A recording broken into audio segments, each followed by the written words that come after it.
Hello, mysterious person behind the screen, and welcome back to another Doctor Who audio commentary with me and Isaac. My arms are too long. And today, if you hadn't guessed by that, we are continuing our series of commentaries on the 60th anniversary special of Doctor Who with the second special, The Wild Blue Yonder. So, without further ado... If you'd like to sync this up with the Blu-ray copy of Wild Blue Yonder, put the episode to the start and press play in 3, 2, 1, go. So this episode then, which was the big, what's going to happen in this? Is Matt Smith in it? Is Peter Capaldi in it? Are old doctors in it? It actually dropped, and it wasn't any of that at all, and it was a pretty damn brilliant bit of cosmic horror, which I don't think anyone expected, and it was really cool. Mm-hmm. And I know it angered a lot of people, because it didn't have all those cameos in it, but I think it's a better story. It didn't have my narrow-minded expectations in it. Exactly, and, a lot of those, RTD said after the fact, he was like, the reason we kept this secret is just because we think it's a really good episode, and it's more impactful if you don't know what's going to happen. And I feel like the internet has kind of fried people's brains, because they're now expecting, like a Marvel movie. Instead of just a good story. We've got Isaac Newton here, which is cool to see. Yes. Played by Nathaniel Curtis, who was in It's a Sin. Yep. And to be honest, I was expecting more It's a Sin cast members to turn up in this new era. Yeah, but it's... this is cool. I know that side of the internet moaned that Isaac Newton wasn't being played by a white actor, but I don't care. I don't really care. It's fine. It's Doctor Who. The whole fucking gag of it is that they change what the word gravity means, and they change it to mavity, like it's meant to be a joke. The whole thing isn't really a historical portrait of Isaac Newton. I don't know why people are so up in arms about it.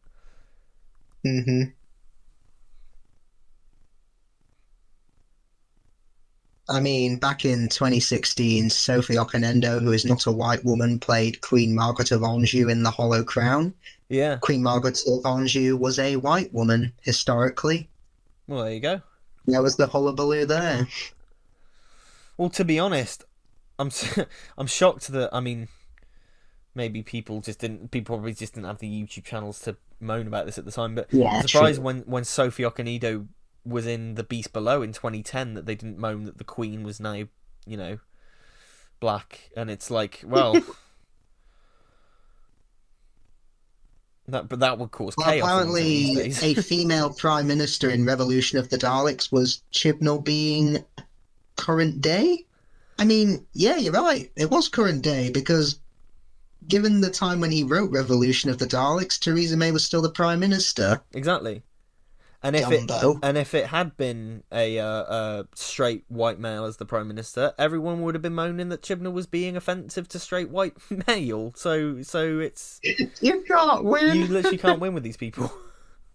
But yeah, this setup then, I think this is one of the most weird and unique things that Doctor Who has remember when done I first watched it, the reactions I was seeing were like, oh, this is the next Midnight, this is the next Heaven Sent, and I thought, after the first watch, I was like, really? But then, watching it again and again, I can start to agree with that. Yeah, this is, like, easily the most popular of these specials, I think, in terms of the fandom. Like, people loved this. And I sort of agree with you. I still don't think it's the next Midnight or Heaven Sent. However, it's on that level of just a damn good creepy horror episode of Doctor Who. And I think on that level it works really, really well. It's great, and it's the perfect thing of like an acting showcase for Tennant and Tate, because they're really good in it. Doctor Who doing like weird trippy stories in a small enclosed space is really cool. I love that a lot. I mean, you can tell RTD's favourite Doctor Who story is The Ark in Space. Oh, massively.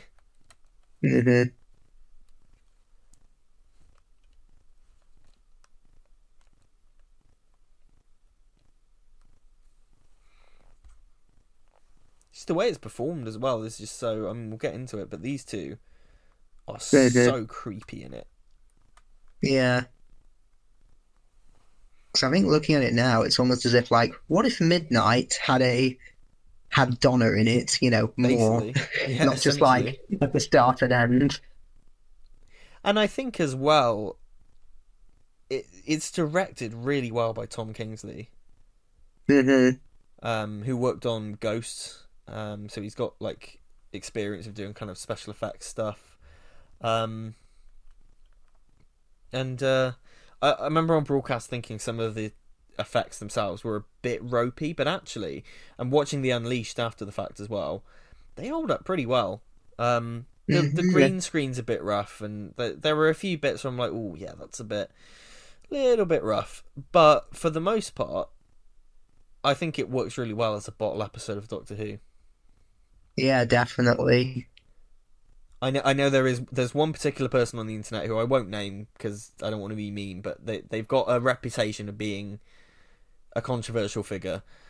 Has been petitioning for a extended cut of Wild Blue Yonder, which features cameos from all the Doctors. Completely missing the point of the episode. Okay, I don't see how that would benefit the story Russell wanted to tell with Wild Blue Yonder. It wouldn't. It would just be pointless fan service, but that's what people want, I guess. But yeah, like I said, this person has a habit of just saying weird things. So yeah.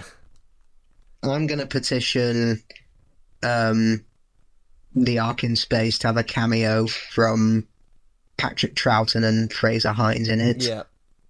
Not that because I want to, not that they will benefit the story, it's because it needs to fulfill my needs. God damn it! If the next episode of Doctor Who doesn't go and resurrect Billy Hartnell and Patrick Troughton from the grave, it's not worth it, and it's disrespectful to the show. I mean, you mentioned that like petition of like this and this and it to fulfill my own needs. It just reminds me of the attitude that the Game of Thrones showrunners had in later seasons. Oh yeah, like.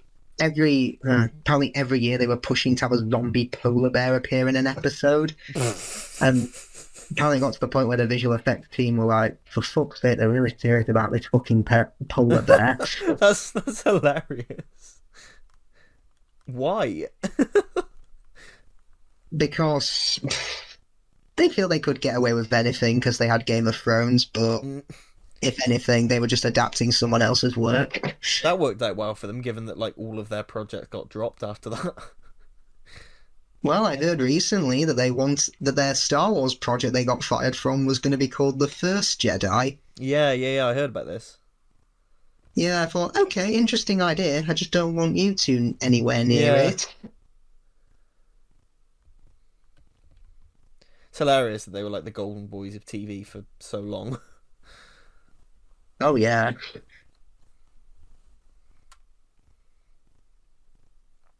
I mean, even just from an outside perspective of like someone who didn't watch Game of Thrones, seeing the downfall of that show was fascinating for me. Yeah, it does seem...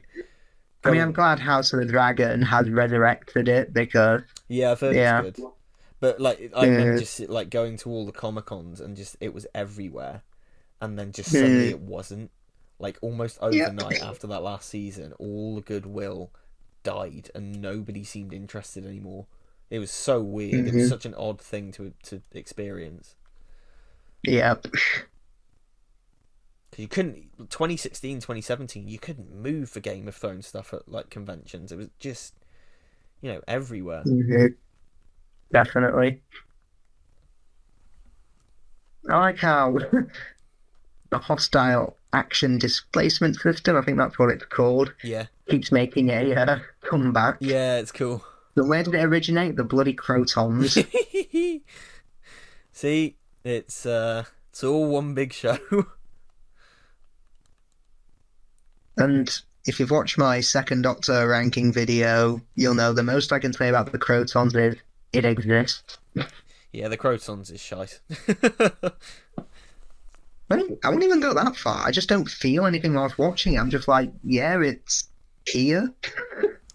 I don't know if this is the same thing for you, But for me, a bad story in a Doctor's last season always feels worse than in another season, because it sort of feels like, oh, we've got a finite amount of time with this Doctor, and if it's bad, we're sort of wasting it. I realised that about Yeah, myself the other day, and I've not been able to get it out of my head since. yeah, 'cause it pains me that season 6, which is the most complete Troughton season, has some of his worst stories in there, Yeah, like the Dominators and the Space Pirates. yeah, exactly. I mean, I was hearing rumors before they officially announced season 15. I was hearing rumors of a season 6. Yeah, so was I. I don't know that will be far behind. If I had to guess, I think the Mm, next season will be 25. Um, and I think that maybe. would be nice because I'm going to the Horror Fan Rock BFI soon, and I'll be able to cross Tom Baker off my list as um, Doctor stories I've seen in the BFI, and I've only got Sylvester McCoy to go. Yeah, there you go.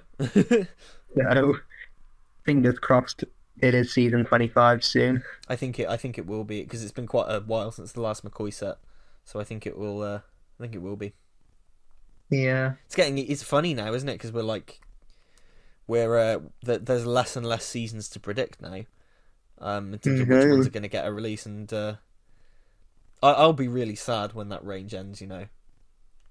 Oh yeah, I'll definite. be really sad, because on the one hand, it will be amazing to have a shelf full of them, but on the other hand, yeah, just it's been so cool following. It's like the one area of Doctor Who where there's just no negativity surrounding that at all.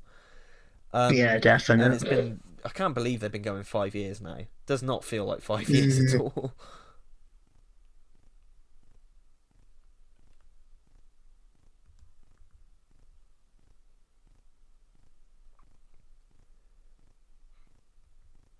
Yeah, given that these two are like acting against nothing, it's very yeah, it's impressive. really it is impressive. Yeah. And like I said, I think it all holds up. I think the weakest CG stuff comes later, when the doubles are like running down the corridor.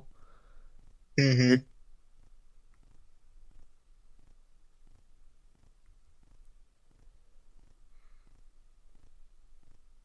But I just love like this abandoned spaceship is. I love stuff like that Yeah, I anyway. am a sucker for those types of Yeah, stories. I always love like an abandoned ship, and it's like, well, what's happened to the crew? What's. What's the thing RTD and Stephen Moffat have in common? Their favorite story is the Ark in Space. Yeah, I can see why it's a cracker.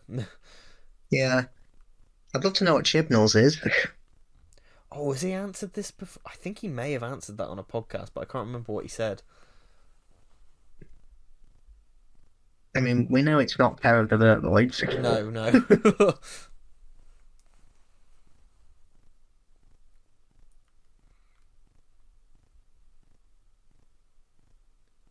What do you think of the Mavity joke, by the way? I don't mind it, and I like how it's kind of spilled over into Church on Ruby Road Yeah, I think that's really good. because they mention it there. I think it's interesting how many people are saying, "Oh, it's got to come back and be a thing, like a mystery," Hmm.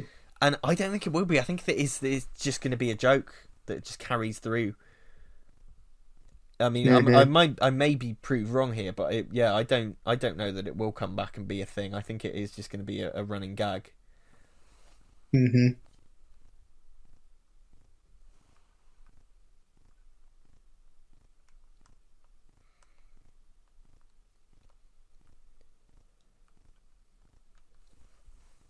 Also, this CGI looks incredible.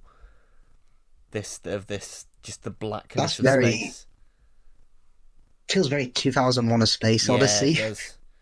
One of my favorite things in fiction is when you have like characters looking out of like just the blackness of space and how scary space is. It's like, I love Interstellar, the film, because that has a lot of that, and this Hmm. has that, just that shot of nothing, like just pure Yeah, the nothingness. scale of the spaceship is just It's incredible. It looks so enormous. freaky as well. It's so creepy. Oh, I love it. Speaking of 2001, apparently Stanley Kubrick visited the Ealing Film Studios where they were filming Katerina's Yes, space death in Dalek's master plan, I heard about and was this. like, okay, so is this how we can make scenes in space look credible or Yeah. something? I don't know. Well, he saw a lot of that stuff and used a lot of the inspiration for 2001, which I think is very cool. Mhm.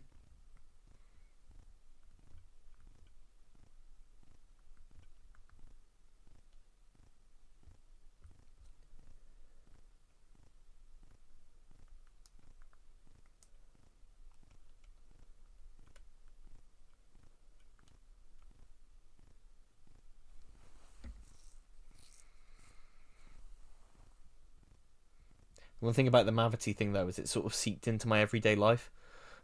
Mhm. I'm starting to refer to gravity as Mavity, just instinct. There Which has to be has there been a Mavity t-shirt yet? oh, there has to be. I've seen a lot of Photoshop of the film Gravity with George Hmm. Clooney and Sandra Bullock. I've seen a lot of Photoshop of it with just Mavity on the poster instead.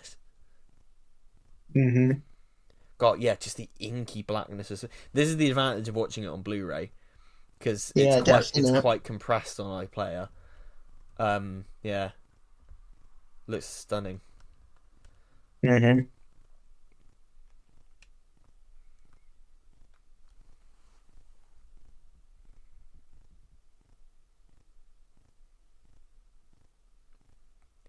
It was interesting as well when these were coming out and people were going, "Oh, David Tennant, he hasn't aged a day since 2008," and I was a bit like, I mean, he has though, and he's Hmm. not aged badly at all. But I Yeah, think he's aged quite well. yeah, but to pretend that he hasn't aged is a bit like, well, he definitely has. He looks great, but he is older, and that's nothing to be Hmm. ashamed of.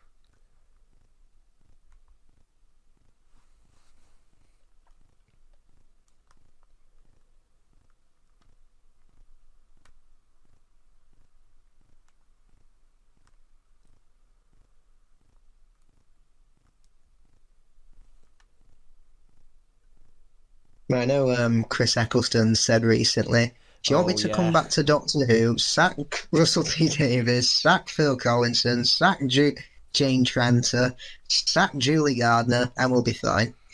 that whole panel is so awkward because Billy Piper's Mm. just sat there with her legs crossed, just being like,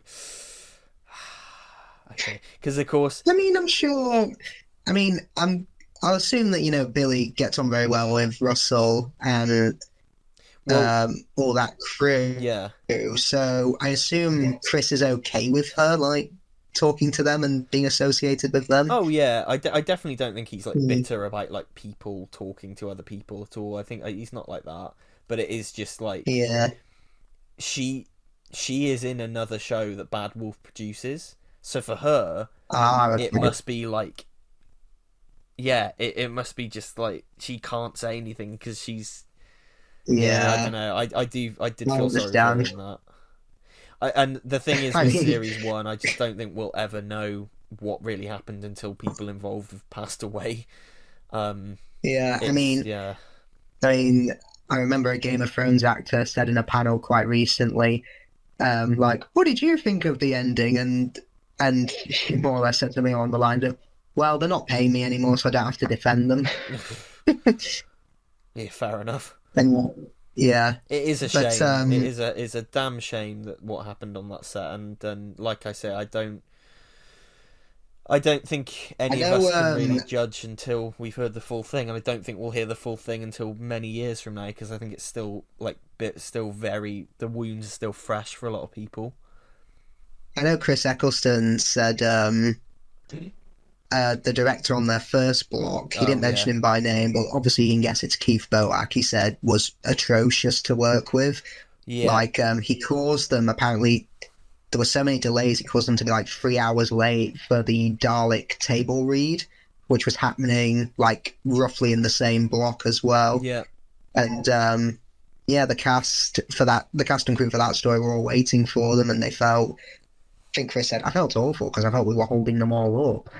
That is the one element of the series one stuff that isn't a secret, and it's that Keith Boak was fucking useless and irresponsible. Yeah. That is apparently when the shop blows up in Rose, he wanted like a flaming sofa to crash on the road or something. The flaming sofa incident. Yeah, that's the fucking. And I think someone had to take him to one side and say, "That's pretty dangerous." But it happened. There's a photo of the flaming sofa online, and I remember when that got somebody. I think it was Clayton Hickman posted it, and I remember when that got posted, I was just like, "Holy shit! It happened. It exists." It's like when Mike Newell was on Harry Potter and the Goblet of Fire. He originally wanted the dragon to chase Harry through the Forbidden Forest and burn it down. And I think someone had to take him to one side and say, the forest is a prominent location in future books and films. Oh, right. It's so... Yeah, the Keith Boak thing is so fascinating to me because he was a massive...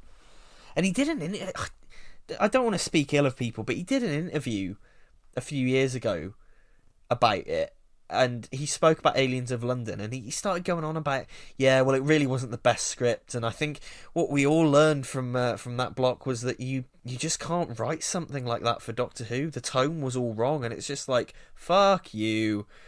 Just totally, like, not even acknowledging, like, the dangers you put people in on set. No, maybe I think deflecting the goalpost a bit there. I think it really was. It really is. It's just completely deflecting. It's just like, wow, yeah, the script was just all wrong for Doctor Who, and it's just like, oh well, yeah. Mm-hmm.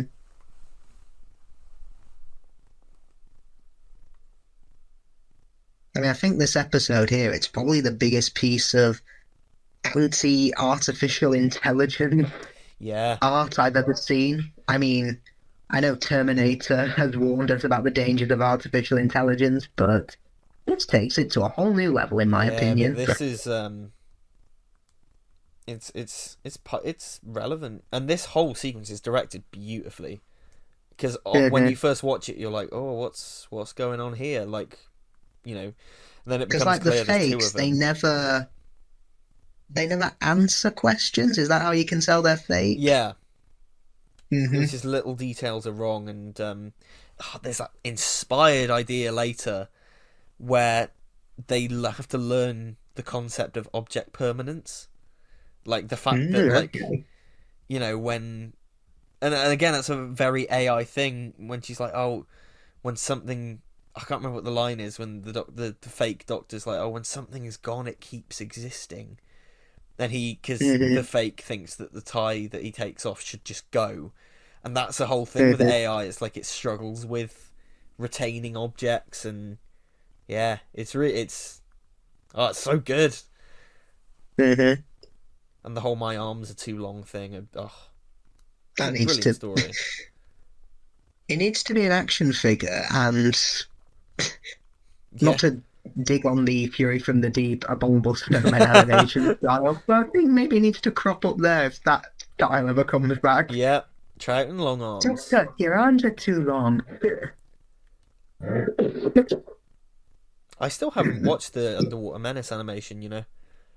Still need to watch that. I have. It's the same crew that did, like, pretty much all of season 4, like Macra, Faceless, Evil of the Daleks, so I think it was just the whole BBC America pulled their funding, and that was it.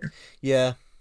I know that Rob Ritchie wasn't involved in that. Josh Snares did a video about that the other day. Yeah, because I met Rob Ritchie at the BFI, who said he wouldn't work with that team again because of how he was treated. Oh, really? Oh, okay. Yeah. Oh, wow, that explains it then. That's such a cool effect, the big...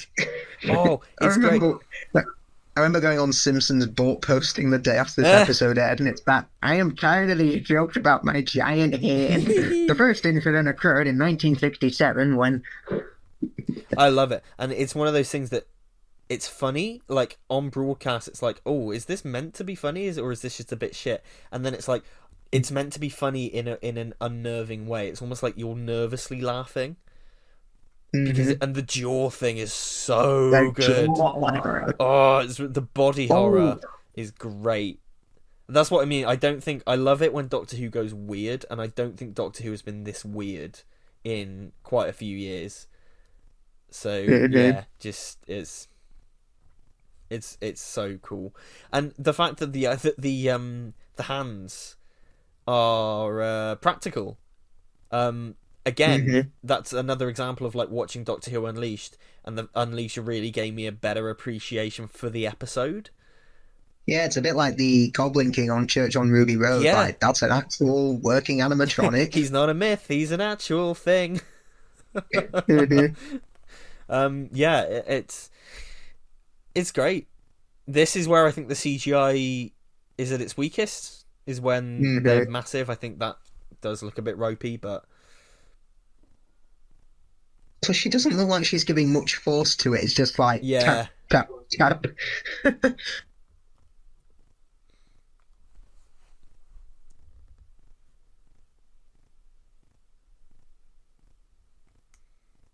Plus, I'd argue that the sort of uncanniness of the doubles is sort of part of the point as well. Like it would almost be less scary if they did look too hyper real and stuff.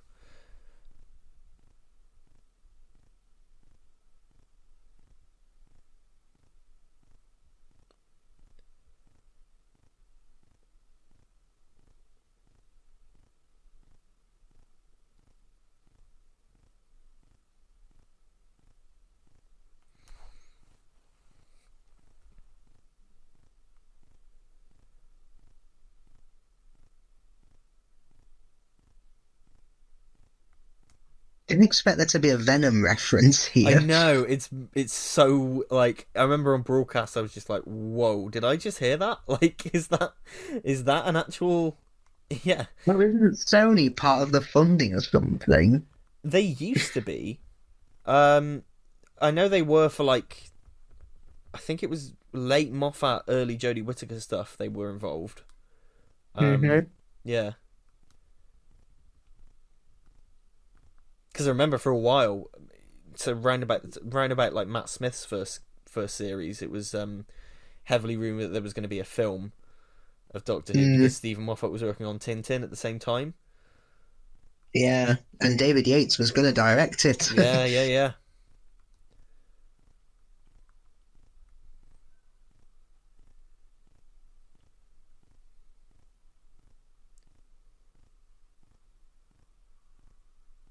It's funny if they ever did a Doctor Who film now, it'd probably be like a Disney Plus original.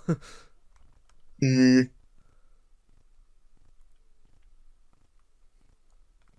in fairness, Doctor Who and the Daleks from the 60s starring Peter Cushing Yeah. does have the look and tone of a Disney film. Oh, 100%.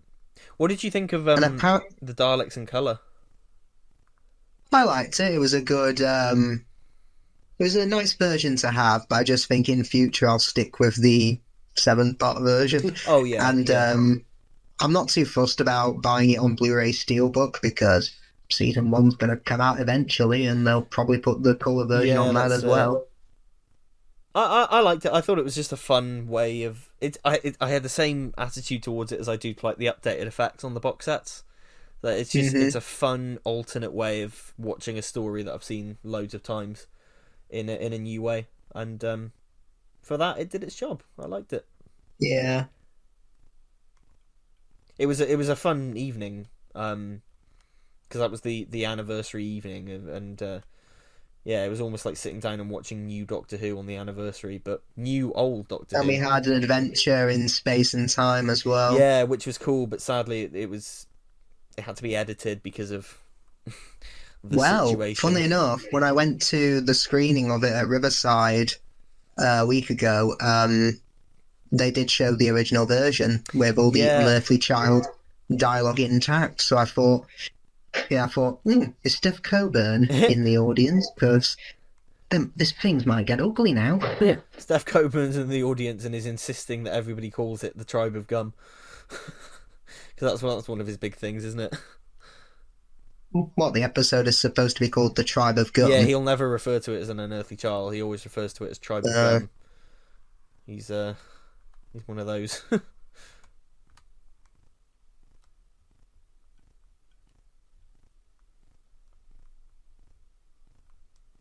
cool that they added Ncuti Gatwa into it though. For despite the Yeah, fact because that I it know was Mark edited, it made up for it. Mark Gatiss said it was meant to be is intended to be updated with each anniversary. Yeah, well, thing is, I remember them saying that like 10 years ago when it came out. I remember reading that somewhere. I don't know where, but I recall because I remember when they repeated it the year later. I was half expecting to see Peter Capaldi in it, but they never did it. So I was like, oh, okay, maybe I've just imagined that.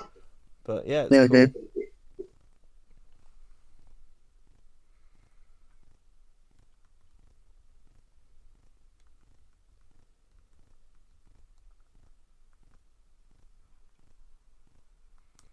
I couldn't believe, like you say, this is pretty. I was pretty shocked to Yeah, see here that it they is. had done Except this. it's not. Yeah, I remember as soon as she said that, I was like, shit, fair enough. Although somebody I work with actually who's started watching Doctor Who again from these specials after this aired, he was just like, yeah, you're going to have to explain to me all this Flux stuff come Monday. And I was just like, okay, buckle up. How long have you got? I think you need to ask her, how much of a fan are you? Because Yeah. what I say may have you turn into a murderous, rageful creature. Yes. Depending what fan you are.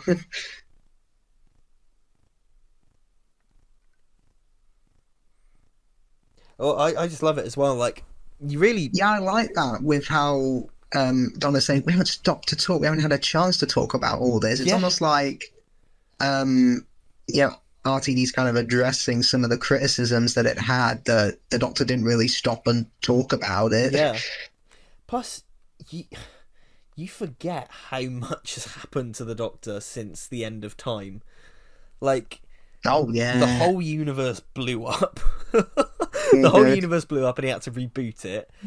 He got a Trenzalore. Yeah. He got stuck in a confession dial for billions of years. Yep, to 2000. Yeah, for billions of years. Yep. Yeah. Went back to Gallifrey twice, and then it was destroyed. You forget how much has happened to the Doctor, and I think that's a really clever way of, like, because a lot of people did stop watching when Tennant left and have come back with these. That is a clever way of going, yeah, you've been away for quite a while, lots of stuff's happened, and I think that's a brilliant way of handling it.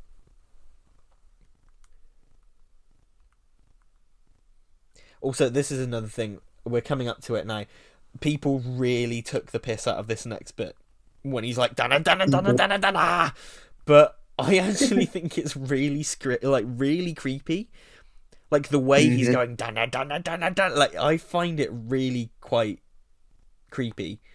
I'm maybe in the minority on that, but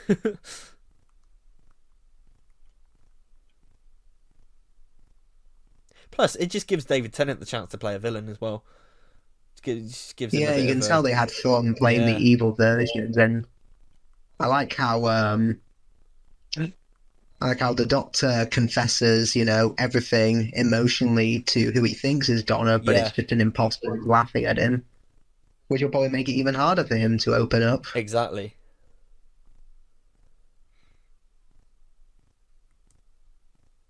Walking backwards on all fours, that's very Exorcist. Yeah, and I think that's it. I think it's the fact that it's sort of slightly sped up as well, so it's a bit jerky. I think it adds to the kind of freakiness of it. Also love that as well. There's this moment where we spend time with the Doctor just unleashing his emotions.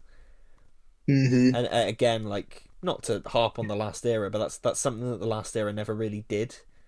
It's true, yeah. We never really saw the Doctor being that outwardly present with her emotions, and so to see it here was a real, like, nice. I've kind of missed this. Like, it gives... I know that corner.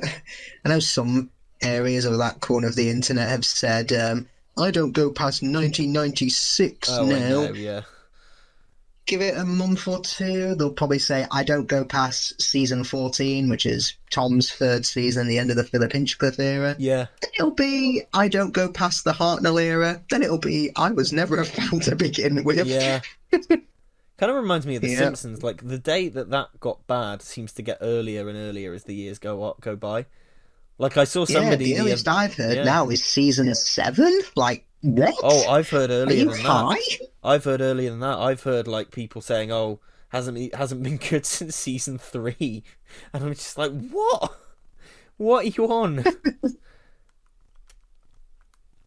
Oh yes, season 4 was awful. The episodes, the season with Marge versus the monorail, and I Love Lisa, and Last Exit to Last Springfield. Exit to That's the best Springfield. episode. Exactly. Season 4 is my favourite season, so. Hmm.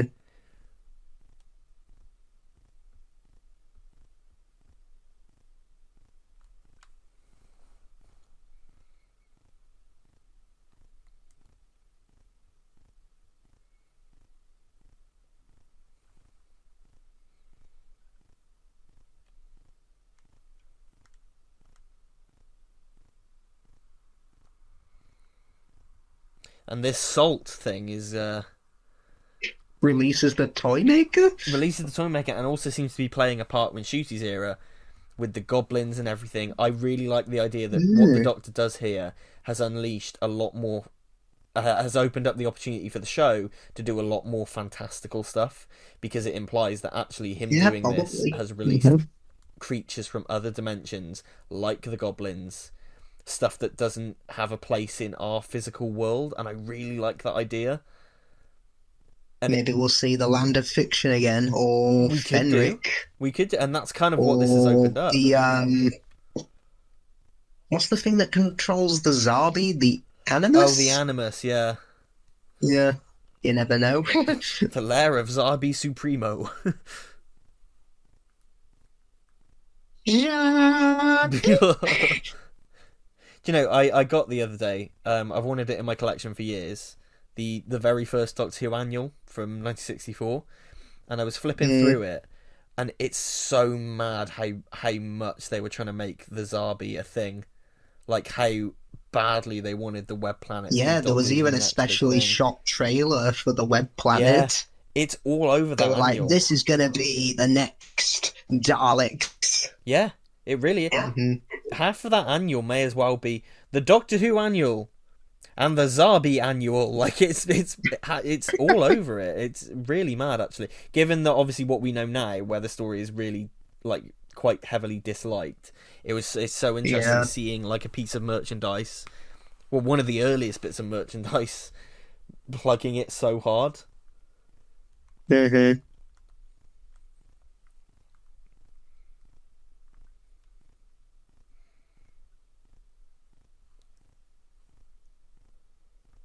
Yeah, I love the concept of the knock things, how they can't create themselves, they just feed off other people. Yeah, it's great. I love the name as well. The knock Yeah, it's a things. nice dig at artificial intelligence, how Yeah. it'll just copy and paste, but never be the real thing. And I love how they seem so, when they're just stood there, they seem so normal, and then they'll do like stuff like the fake Donna just did, where she's like a bloodhound, and she's just like on all fours going like at the salt and stuff. Like every so often, there'll just be this weird thing that they do where they just reveal their true kind of nature.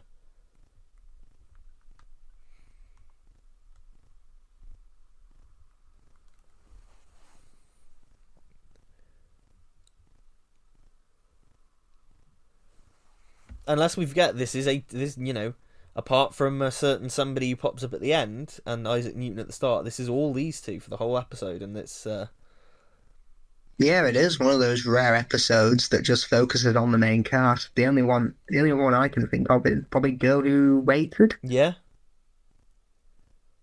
and infamously the Space Museum episode 1. Yeah. Because, I mean, you do see other characters, but they don't speak, and it's just the regulars that do in that episode.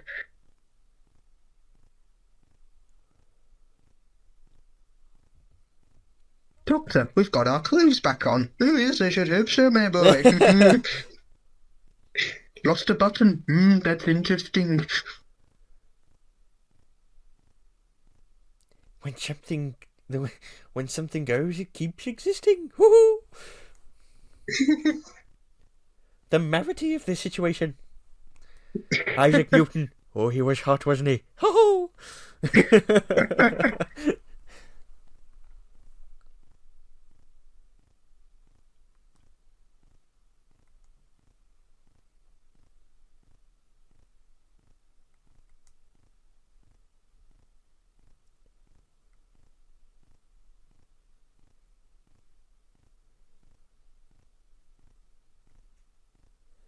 again, the direction's so clever. It is, The yeah. flitting between the back and forth is so cool. Mm-hmm.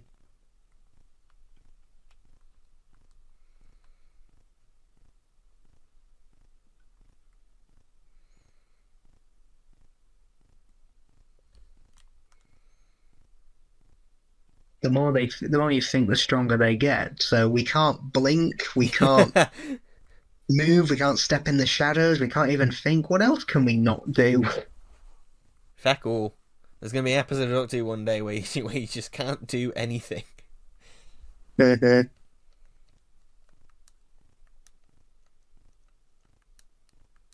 I thought that was a dead horse when I first Yeah, watched same. that. So did I. Mhm.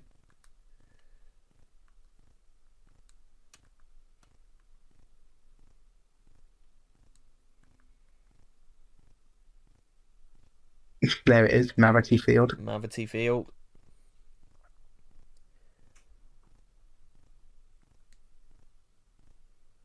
For season 14, that there's going to be no recurring monsters in it. I've heard this, but it's unconfirmed. Or I think it's like the big ones, like the Daleks and the Yeah. Cybermen aren't really going to appear in Yeah, it. Russell said that they're going to give like the big heavy hitters a rest for a bit, which I'm fine with. Yeah. So that's not to say that we couldn't see Oh no, yeah. no recurring monsters from the past. Probably the ones that aren't as well known to say the mainstream. Yeah, no, definitely. I would be shocked if we didn't see at least one or two. Mm-hmm.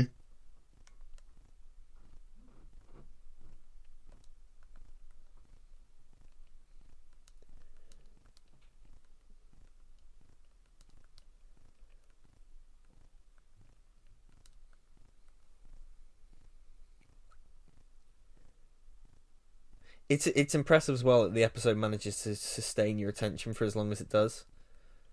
Yeah, considering how minimal it all It is, it's never gets great. boring at all. Yeah.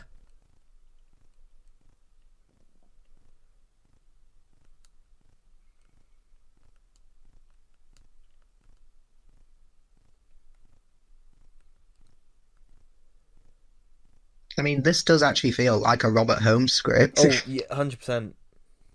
Yeah. It feels a Yeah, because bit. Carnival of Monsters is very good commentary on television and entertainment. Yeah. Hmm. If And how it just goes round and round in a loop for people watching on the outside. it feels a bit season 18 to me as well. Yeah, very Warriors Gate. Yeah. Oh, yeah, 100%. Yeah, how weird it gets. People say that Ghostlight is the most like out there and confusing Doctor Who story. I fucking think Warriors Gate is. Well, I think Warriors Gate is much Yeah. more cerebral and like confusing than Ghostlight is. Because I think once you've got the idea of Ghostlight in your head, it kind of doesn't go away. You just kind of have to turn the key and unlock it. Whereas I think Warriors Gate is a little bit more impenetrable. Yeah. Yeah, I love Warriors Gate. I got the novel Yeah. validation for Christmas. So did I, actually. Yeah.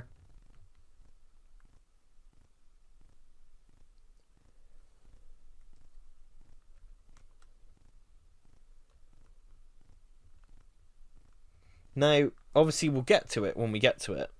Did you think that they were going to pull a really dark twist and that the Doctor was going to leave Donna here and take the fake one? Because on broadcast, I really thought that that was going to be the dark twist to the episode. Possibly, yeah, because It got me. I was like, fucking hell. yeah, because I can't recall in the trailer if they showed did yeah if they showed any clips of Donna from the giggle Well, in yeah, the that was it. trailers or anything like that. That was what I was trying to work out in my head on broadcast.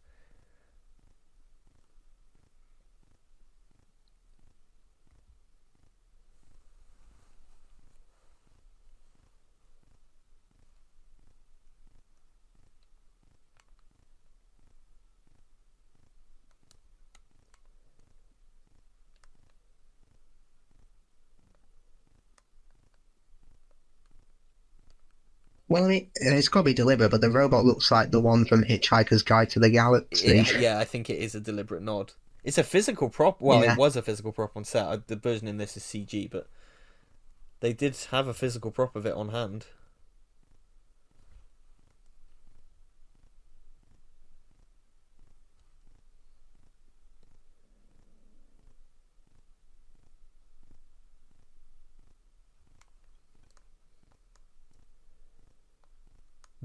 I think this is really tense though. Like seeing them fight each other, and it's hilarious that Hmm. Donna just ends up twatting her other self as well, or the Doctor ends up like twatting Yeah. Donna just behind him. It's really funny.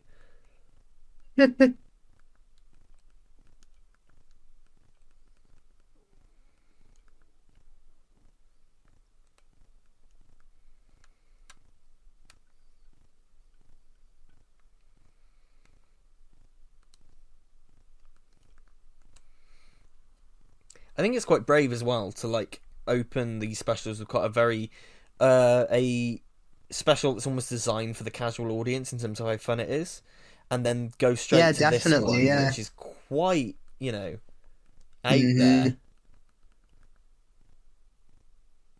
I think it's quite a brave choice, and I think one that paid off really well. Hmm.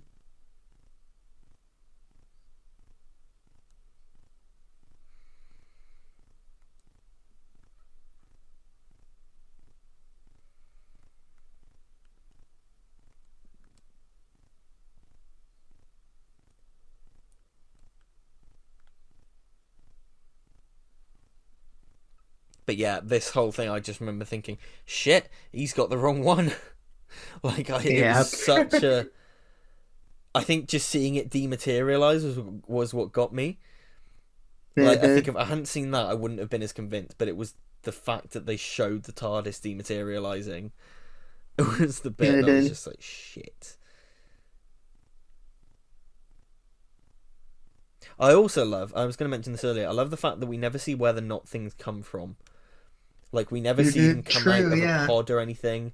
They're just there, and I love Hmm. that. I think It's that's like a the great choice. midnight creature in Midnight. Yeah, We hundred never see percent. where it officially came from. 100%. I like that they didn't show it coming from a pod or like mutating or anything like that. They're just there, and it makes them all the Hmm. scarier. Like, what is their true form? Do they even have a true form? Like,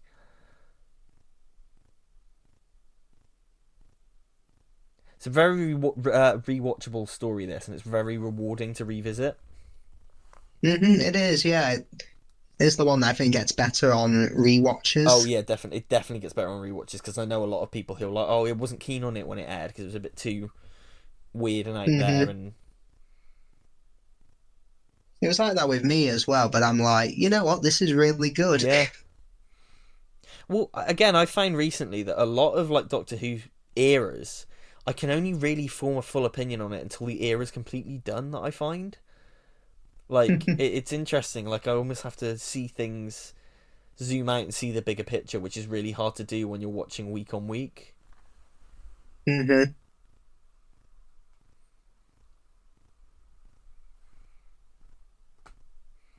Pretty great explosion effects as well, Hmm.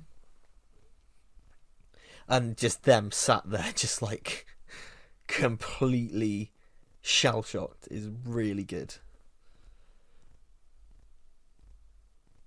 And seeing Wilfred again, I don't think it's just fan service. I do think it serves the story and Yeah, I in agree. how, they've seen fake versions of themselves and to see someone who's definitely 100% real.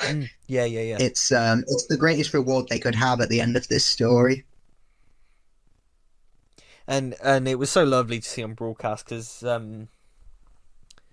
yeah, I think all of us were like, oh, have they cut him from the giggle because if they Well, I know in the giggle, it's very clearly yeah a double, yeah, and and then it's stock footage of him saying, "You go with the you go with doctor." the doctor. Yeah, yeah, yeah, because he didn't get to fit. This was all he got to film, and you Yeah, wouldn't have but fair enough. on the Unleashed interviews and stuff with him. It doesn't look like he's ill or anything. He looks he's in Yeah, full of high spirits and yeah. yeah, it's a love. I'm so grateful that we got even just this out of him. before he passed on, because it is such a lovely send off to the character. Certainly is, And the theory as well that he is being affected by the toy maker's influence, by the giggle, but he's being affected to become more protective, and because of his connection to the Doctor and his character, and because that was the big thing. Everyone was like, well, why isn't Wilf affected? And it's like, well, maybe he is, just in a different way. I mean, we'll get to it next time, but RTD asks the question, what if all those threats and nasty things you say on Twitter were real? Genuinely, yeah. And what if Trinity Wells was an anti-vaxxer? And again, rewatching these in close succession is something I didn't really catch on to week on week. All of the episodes have something about have a scene where the Donna says to the Doctor, "Just slow down, just stop. You're not all right. So tell me you're not all right." And he's just like, "Well, I'm fine. No." Like all three of them have that, and like I didn't pick up on it. Watching these on broadcast, it's only now that because obviously I'm thinking about them as a whole piece. It's nice. I find it a tad hypocritical from that dark side of the fandom who will criticize that scene at the end of Can You Hear Me, where they say men's mental health is not taken seriously, but then the Doctor settles down for his mental health and well-being, and they're like, they're making straight white men weak. Like, you can't fucking win. 100%. Yeah, honestly, they could resurrect William Hartnell, have Verity Lambert resurrected and back in the producer chair, and they'd still moan. Oh, they'd hate that because it's a woman in the producer chair. Oh, yeah, definitely. Oh, Wilf's reaction when he sees the Doctor is just like, oh. Because obviously the last time Wilfred saw the Doctor, assumed he was going to change, so he probably assumed he'd come out with a different face. I think that's what's so powerful when he's like, oh, that lovely face, like he's Yeah.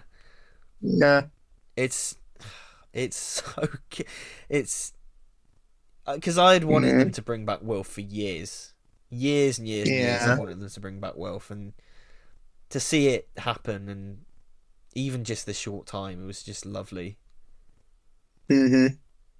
I was watching a reaction video of this on YouTube, and it was like an American channel, and they were like, "Is it AI? Is it CGI?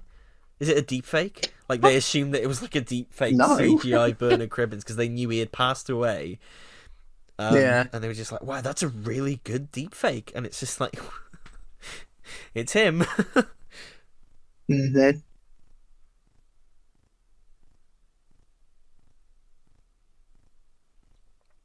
Such a good cliffhanger, this though. Like the plane going overhead, especially, is like, wow. Like, okay, first of all, your everyone's eardrums would probably be shattered, because if a plane is that close to you, your eardrums are fucked. But that was Wild Blue Yonder. It's really good. It's really, really good. Yeah, it is. It's definitely the one that I think has rewarded on most rewatches. For me, at least. I think it is, and for a lot of people as well. I think it is probably the best of them. Although it isn't my favourite of them, I think it is probably the best of them. And I think, like you say, very rewarding to rewatch. Very, prescient. Very well put together. Especially like they were filming this on the hottest day of the year, so they were all absolutely dying in that studio. All studio bound. It's great. I really, really, really like it. So, what are we going to be doing next time? So we will be back with the final of the 3 60th anniversary specials, The Giggle. And I suppose you're all thinking, that's all right then. Very, very good.